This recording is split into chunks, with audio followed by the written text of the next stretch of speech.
Hey, salut les bros, c'est Jérémy Sensei.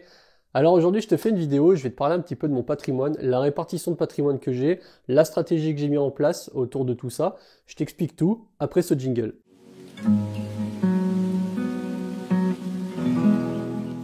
Aujourd'hui, ça va s'intituler autour plutôt un vlog.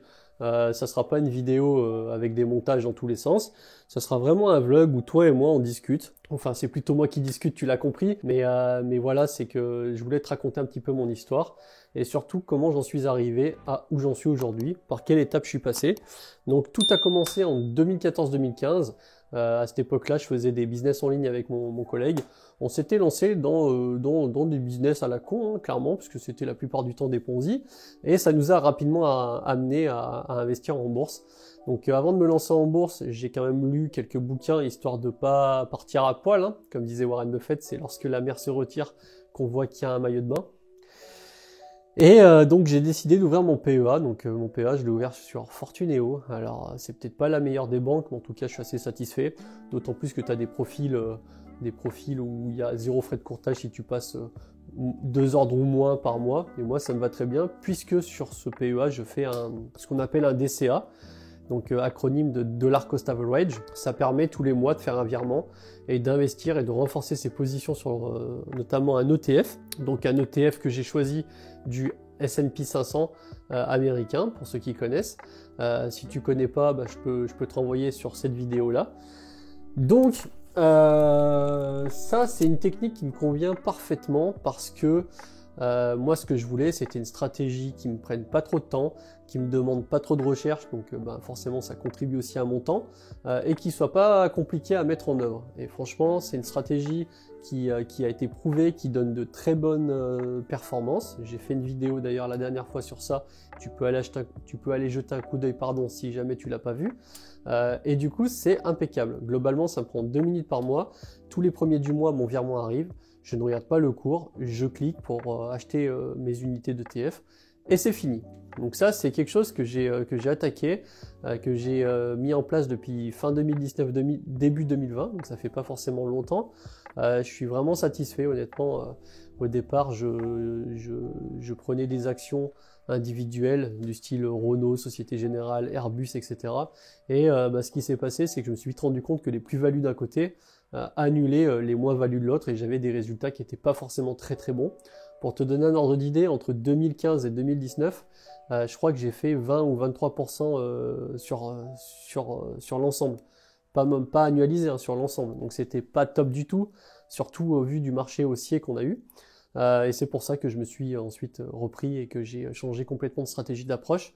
Et je me suis dirigé vers un DCA en ETF. Et je suis très content parce que du coup, j'ai aucune pression. Je suis assez serein. Les statistiques le montrent. Sur le long terme, c'est du costaud. Donc voilà pour la partie bourse. Et donc là, aujourd'hui, on est en 2022. Et je dois avoir une performance globale, je pense, plus de 30-35% sur mon portefeuille depuis le début. Bon, ça aurait pu aller plus vite, mais globalement, je suis satisfait parce que j'ai l'impression, en tout cas depuis quelques temps, que je suis sur les bons rails. Donc ça, c'est pour la partie bourse. Donc ça, j'ai attaqué la bourse, donc, comme je te disais, en 2015. Et si on exclut mon bien personnel, qui est mon appartement, acheté en 2012, j'ai vraiment attaqué l'immobilier fin 2016 et on va dire jusqu'au milieu 2017.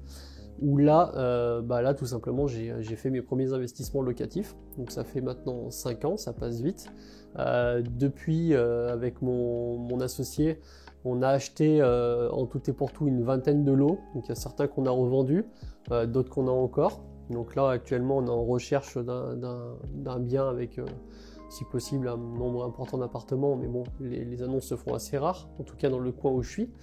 On va dire que 90% du temps, je l'ai consacré à l'immobilier puisque j'ai effectué les rénovations avec mon collègue. On s'est formé, on a acheté le matériel. Alors je te cache pas que ouais, c'est difficile, mais ça en vaut la peine. Franchement, en tout cas au début, le but étant de sortir un rendement maximum en essayant de pas trop s'endetter. En tout cas, c'était notre stratégie et je pense que c'est une bonne stratégie. Aujourd'hui, on a des cash flows importants. On a à peu près 4500 € de rentrée globale sur le parc immobilier. Et je pense que sur ces 4500 €, il faudrait que je fasse le calcul exact, mais on doit avoir 2000 € ou alors peut-être un tout petit peu moins de 2000 € de crédit total. Franchement, c'est pas mal. Bon, je te cache pas que si on pouvait avoir un peu plus, ça serait mieux, mais bon, en tout cas, c'est pas mal. On a des rendements qui sont tous supérieurs à 10%, excepté un bien qu'on a dans une SCI, qui est un appart individuel. Mais là, c'était plus une réserve de valeur. C'était un appart qu'on n'a pas payé très cher dans une très très bonne, qui est très bien localisée.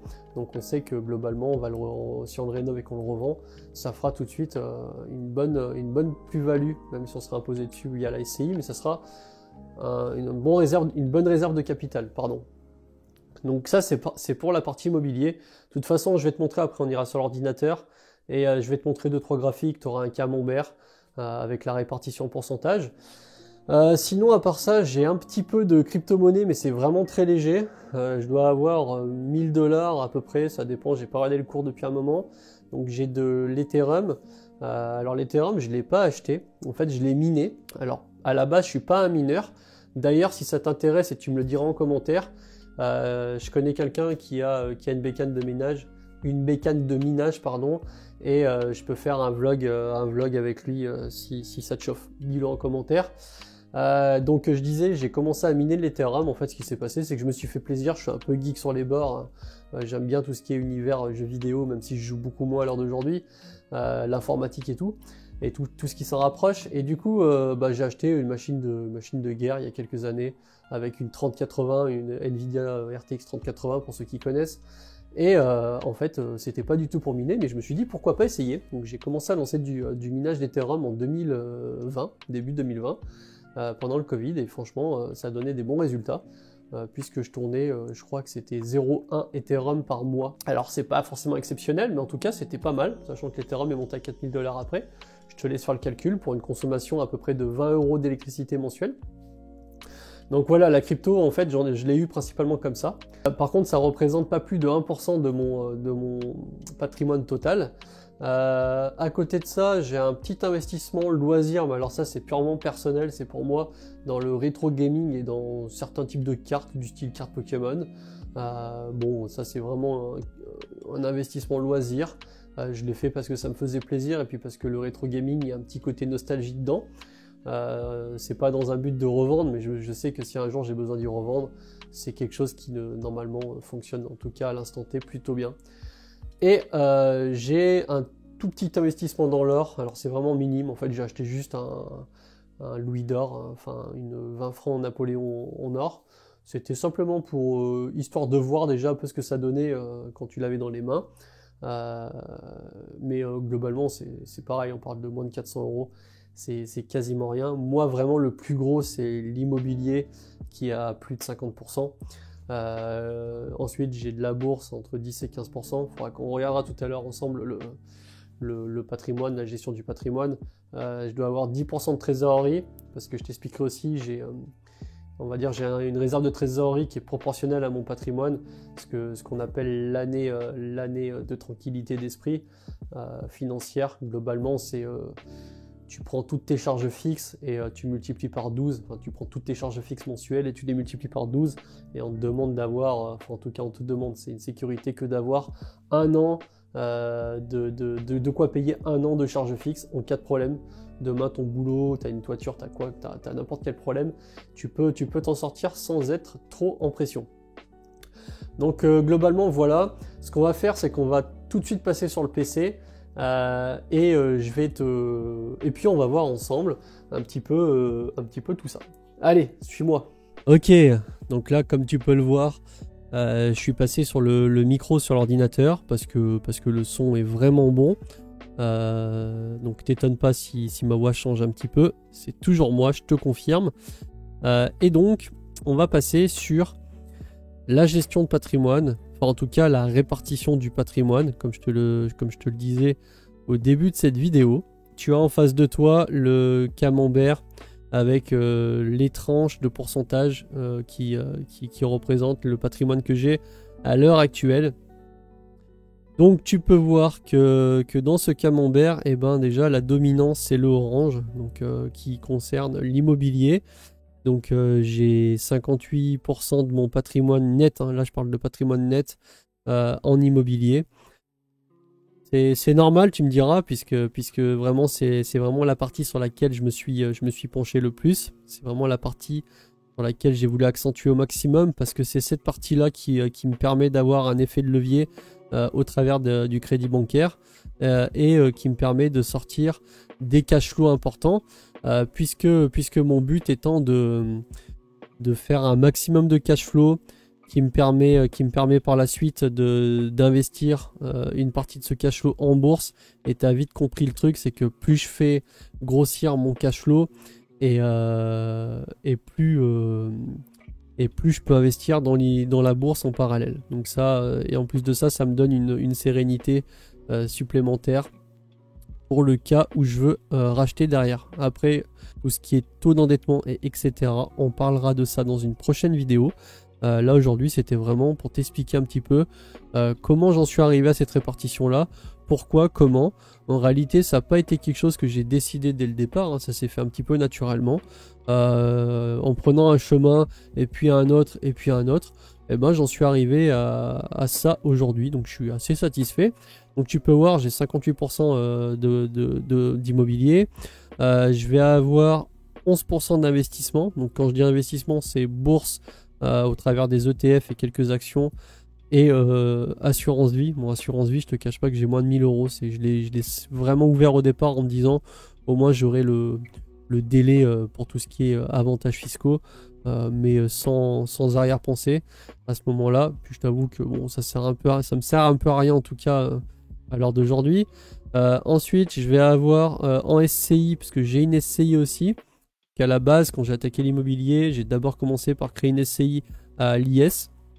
Donc petit rappel, en fait, quand tu crées une société civile immobilière, il y a deux régimes fiscaux. Il y a l'impôt sur les sociétés et l'impôt sur le revenu. Pareil, je rentrerai pas dans le détail dans cette vidéo, mais ça sera le sujet d'une autre vidéo. Donc nous, on a choisi avec mon associé de se mettre à l'impôt sur les sociétés. Au moins, la SCI, c'était vraiment une entité à part. Elle gérait ses impôts, elle payait ses impôts. C'était pas directement corrélé à nos comptes bancaires dans une certaine mesure. Donc SCI, on avait acheté plusieurs immeubles en SCI, dont et un appartement qu'on a encore. Au final, on a revendu des biens, soit pour une raison d'allocation, pour tout simplement passer sur quelque chose de plus gros, soit parce qu'on s'est rendu compte qu'au niveau du régime fiscal, c'était peut-être pas ce qui avait le plus optimisé, le plus optimal au départ. Et c'est ce qu'on a fait, puisqu'on s'est du coup on a dû racheter un des bâtiments qu'on avait dans notre SCI pour le mettre en location meublée non professionnelle, qui a été une très bonne idée, en tout cas une très bonne manœuvre de notre part, puisqu'aujourd'hui ce bâtiment nous génère pas mal de cash flow, alors qu'en SCI on se faisait atomiser lorsqu'on voulait prendre des dividendes. Donc ça c'est pour la partie SCI. On peut voir que l'or ça représente quasiment rien, on voit même pas la barre, c'est 0,14%, et 12% autres. Bon, autres c'est vraiment, comme je te disais, investissement un petit peu parallèle, alternatif, surtout loisirs, qui est rétro gaming, les anciens jeux vidéo, les cartes Pokémon. Bon, il se trouve que au final ça a pas mal monté, parce que on a fait en tout cas j'ai fait des très bons coups, notamment encore une fois avec mon collègue qui est un peu aussi dans le truc, et on a acheté des trucs vraiment pas chers qui s'avèrent coûter une fortune. Donc ça c'est plutôt cool. Disons que moi vraiment ce qui m'intéresse là-dedans, ça va être l'immobilier, la bourse, la partie SCI. Bon, je dis pas que je m'en fous un peu, mais c'est pas la priorité. À terme, cette partie-là va passer sur la partie immobilière. Donc ça se rajoutera.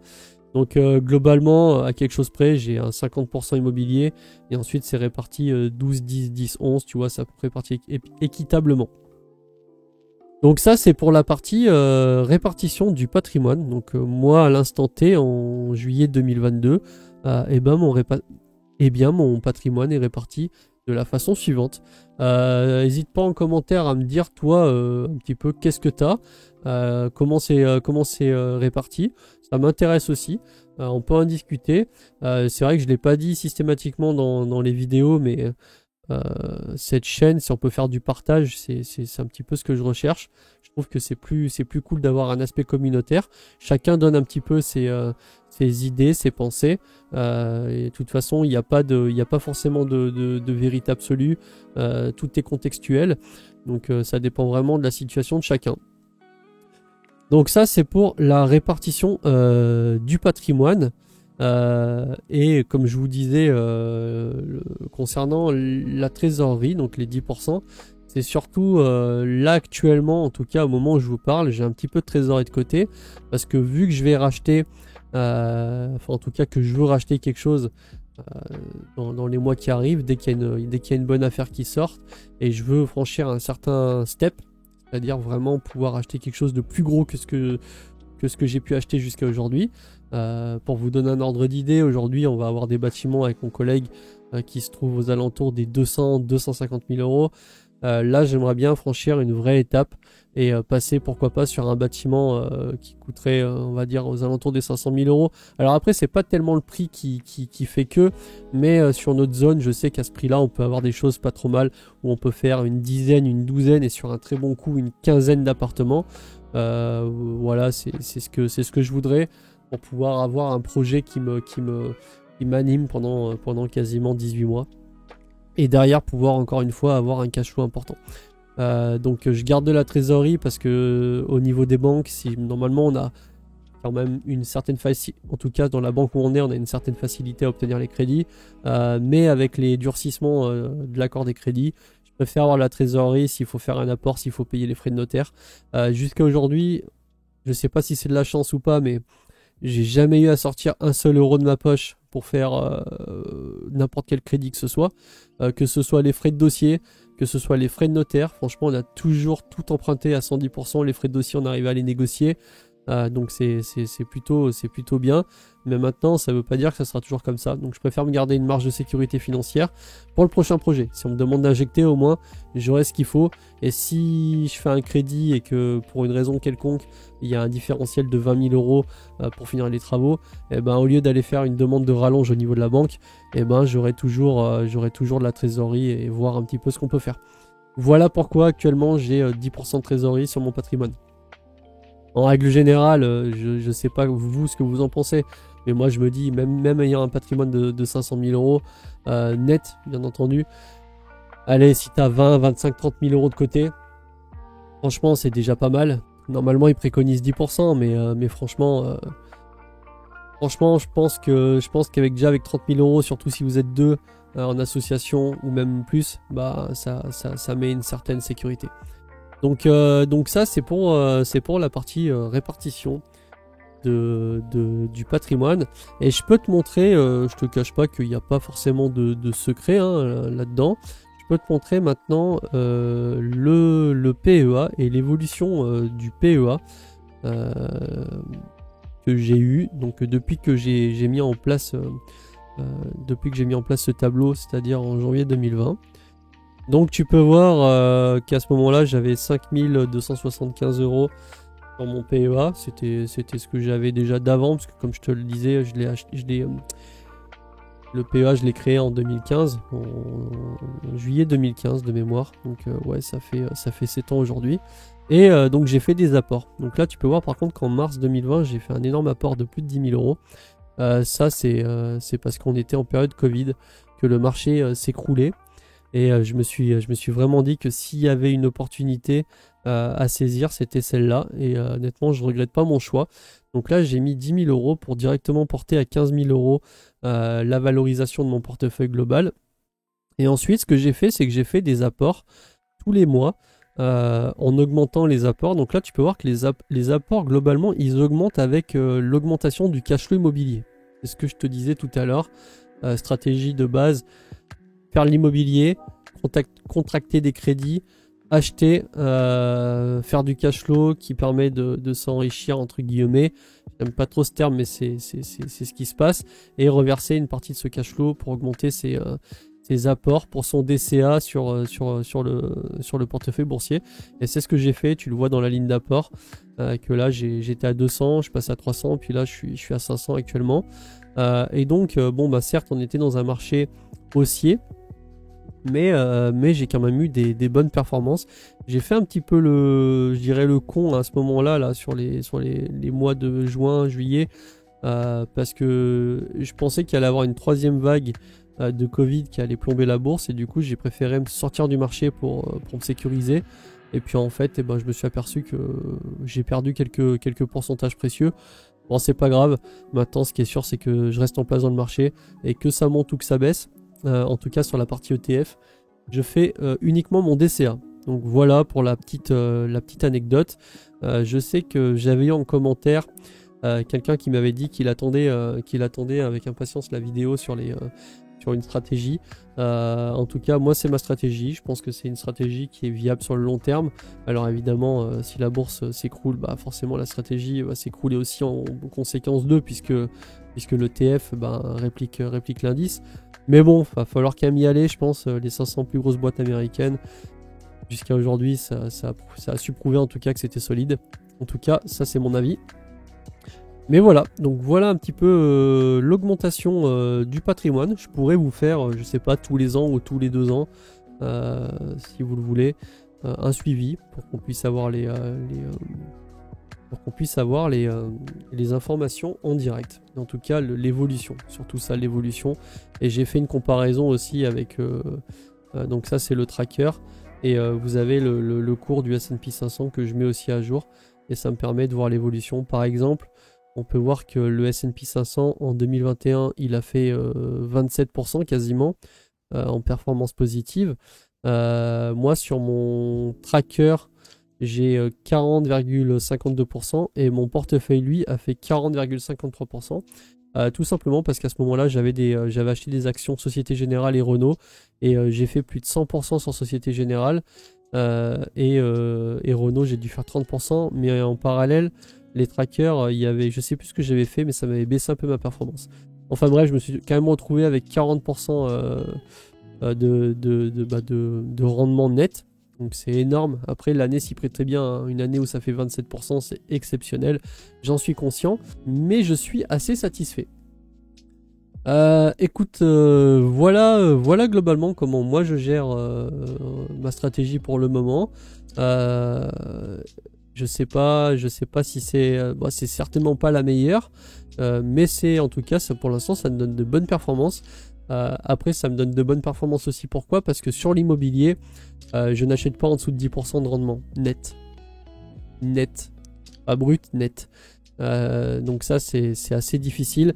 D'ailleurs, je peux te montrer, par exemple, sur celui-ci.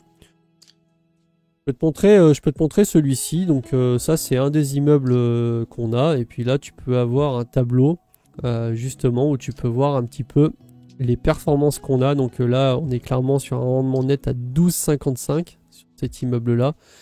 Puisque si tu regardes bien, donc il nous a coûté 64 000 € à l'achat, avec les frais d'agence et les frais de notaire, les frais d'agence inclus.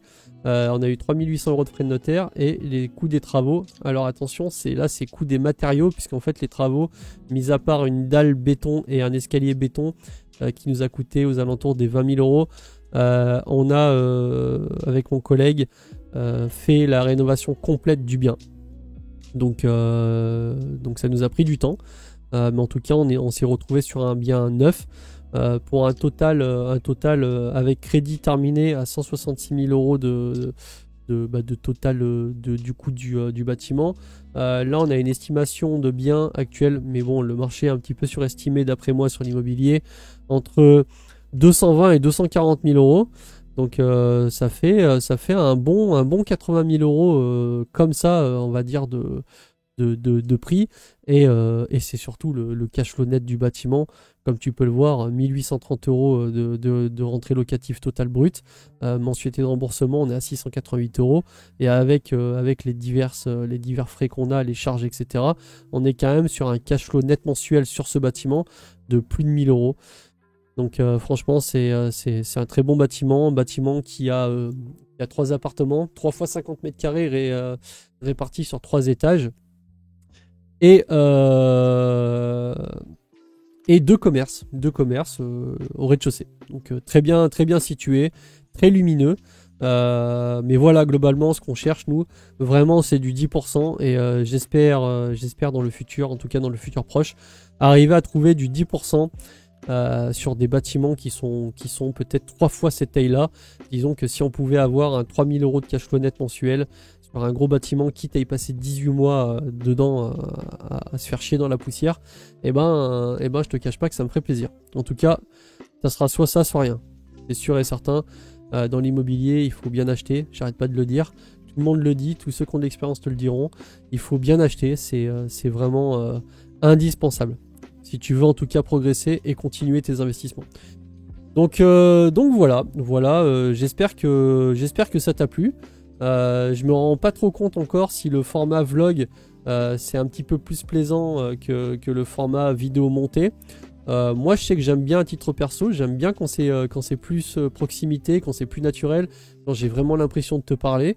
Je sais pas toi ce que t'en penses, n'hésite pas à me le dire en commentaire pour savoir un petit peu sur quoi je dois m'orienter.